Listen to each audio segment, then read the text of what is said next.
Good morning, everybody. My name is Shelby. If you're new here and if you are a current subscriber, welcome back. Welcome, everybody.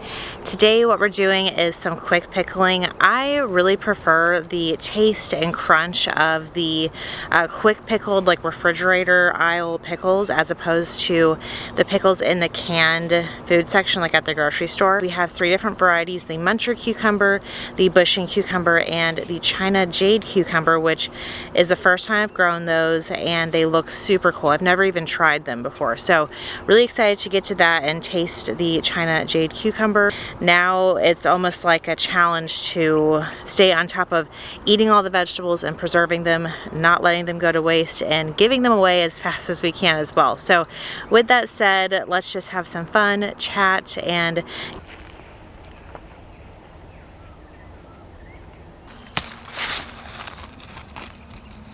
not my proudest moment, garden brag, anything like that, because my cucumber plants are currently really sad. I haven't had time to give them the love and attention that they desperately need in this going into like the warmer season. All of the bugs are out in full swing, and if you want successful cucumbers in a hotter climate, you really have to kind of handhold them and make sure that you're eyeing any type of pests that are starting to attack them. Personally, I just genuinely have not had time to give them the TLC that they require, but I do have a lot of cucumbers already in the kitchen that I have been harvesting for a few days, a few on these plants and some of the other plants, so I've been kind of hoarding them so I can make the best of one of our last, I would say, like big cucumber harvest. For my particular zone and my particular skills, I guess you could say, whenever it comes to be mid-May, I feel like the cucumber harvest kind of tapers out, and it gets to be few and far between because the plants start dying off, and it's just kind of hard to maintain. I'm going to do my best to try to start a new crop of cucumbers if at all possible, but you know, just some zones and seasons it works and sometimes it just doesn't. So we've got some more cucumbers from this Muncher cucumber plant that I just picked, and I'm gonna go see if there's any from the bushing plant right now.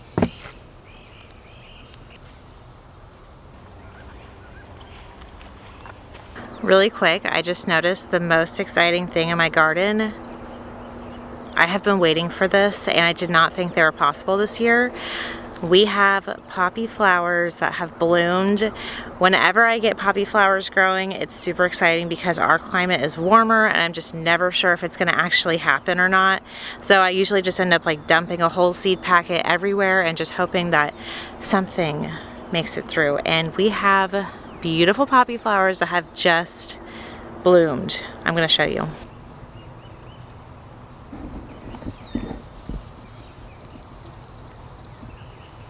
Very exciting stuff in the flower beds. I planted tons and tons of flowers everywhere, and I'm hoping that those April showers are truly going to bring some May flowers, which is what I'm seeing back here.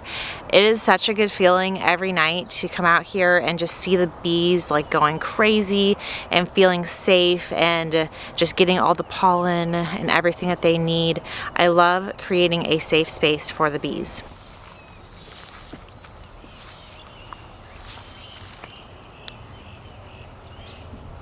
As you can see behind me, there are some really sick and unhappy plants.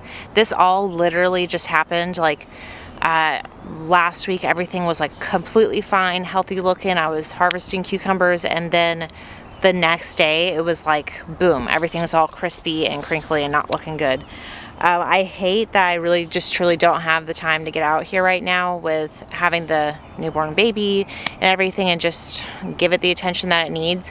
But you know, this year I have planted a lot of stuff, and I'm just going to embrace what is working and not stress myself out about the things that aren't working.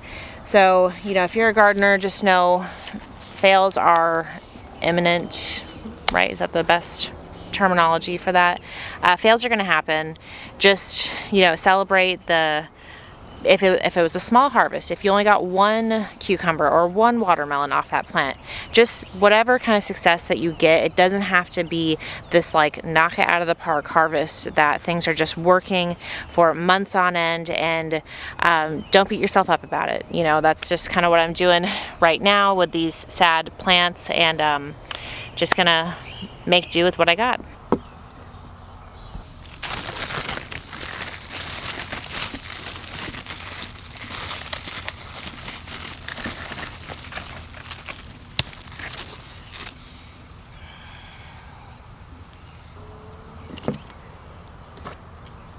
This is why I'm always going to shop on sites like Baker Creek and pick new varieties of things, because it gives me so much genuine excitement to grow something that we're used to eating at the grocery stores or wherever you live locally, and then grow a different variety of that thing.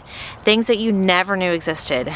I didn't know that there was such a thing called a China Jade cucumber, and now I know. And they're really, really cool looking.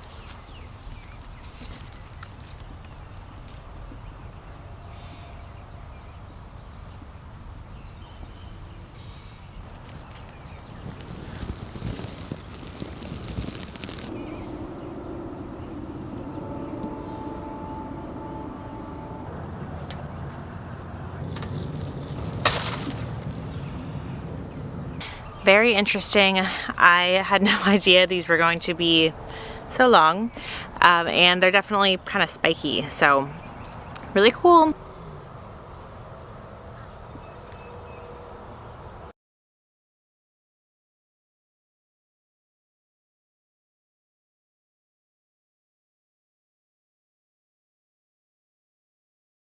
So like I was saying out there, I've already harvested a few cucumbers a few days ago.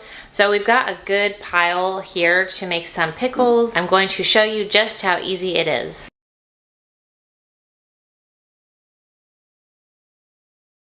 So I'm gonna give this China Jade cucumber a try because I've never had it before, and as I'm growing these different varieties of cucumbers, I'm starting to figure out that they're really different tasting. It's not just like a blanket, you know, cucumber taste. And rather, I think with cucumbers, it's mostly a different type of crunch and texture versus a different variety. So this is the China Jade cucumber. It was surprisingly long. I feel like this is like a 1.5 feet. It's crazy. So let's give this one a little try.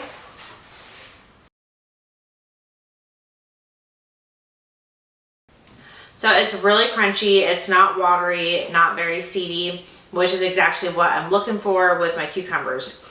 When they're really kind of big and watery, filled with seeds in the middle, it's not my favorite. I will still eat them, I'll still enjoy them, but it's definitely not my favorite. So what we're doing now is we're gonna start cutting these up. It just depends on what you want. Do you want little circles for your sandwiches? Do you want spheres? Do you want whole pickles or whole entire cucumbers pickled? So it's just whatever your preference is. So when you're following this video, just follow the brine and the technique. You don't have to necessarily follow the cutting style. The best way I can describe the China Jade cucumber is it's really similar to one of those seedless cucumbers that you would find at the grocery store that's individually packed. I just cut this into little circles, and I wanted to harvest some Thai basil for that particular pickle jar and some dill for the bread and butter pickle jars, just to keep it a little bit traditional and also have a fun kind of unique flavor as well. That is the cool part about pickling. You don't need to use dill if you're not a fan of dill. Use whatever fresh herbs you have on hand and really change it up, adapt that flavor to whatever works best for you, your family, and your palate. Once you have all your cucumbers chopped up into your desired shape, it's time to make the brine, which is crazy easy. I want to take a moment to say don't make fun of me for my yucky looking pot. I make sourdough in here all the time, so if you know, you know. What you're going to do is add your vinegar, salt, sugar, seasonings, and your peppercorns to each jar. Mix everything together over low heat until everything is just combined.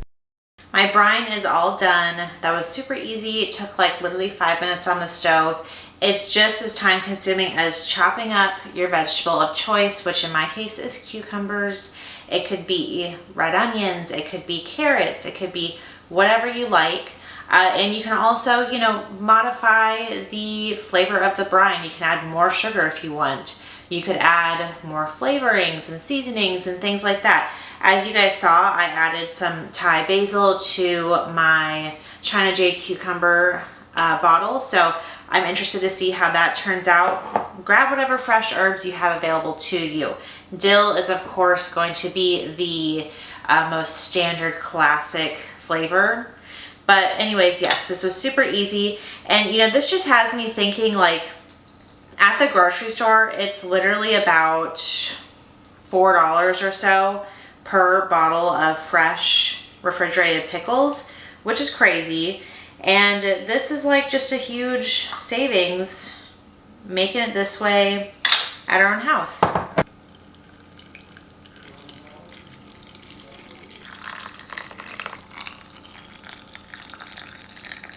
For me, the effort that goes into this is so worth like the product and outcome, because it's truly like very little effort and you get something so amazing, homegrown, organic, right at your house. It's an excellent way to quickly use up all of your pickles or all of your cucumbers that you're growing, which everybody who's growing cucumbers is going to have like an excess of cucumbers at some point. You can only snack on so many and throw so many in a salad, but this is just a great way to also extend the shelf life. And if you're somebody like me who's a little bit intimidated by canning, then this is a really good option for you, because there's nothing to worry about, no special fancy equipment.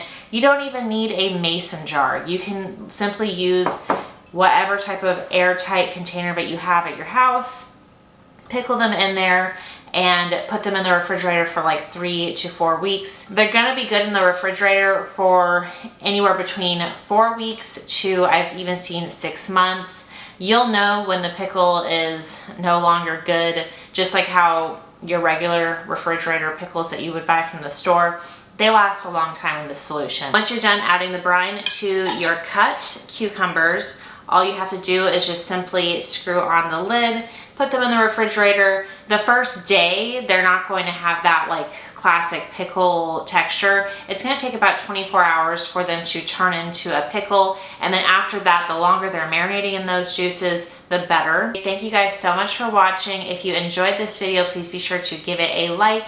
And until next time, bye.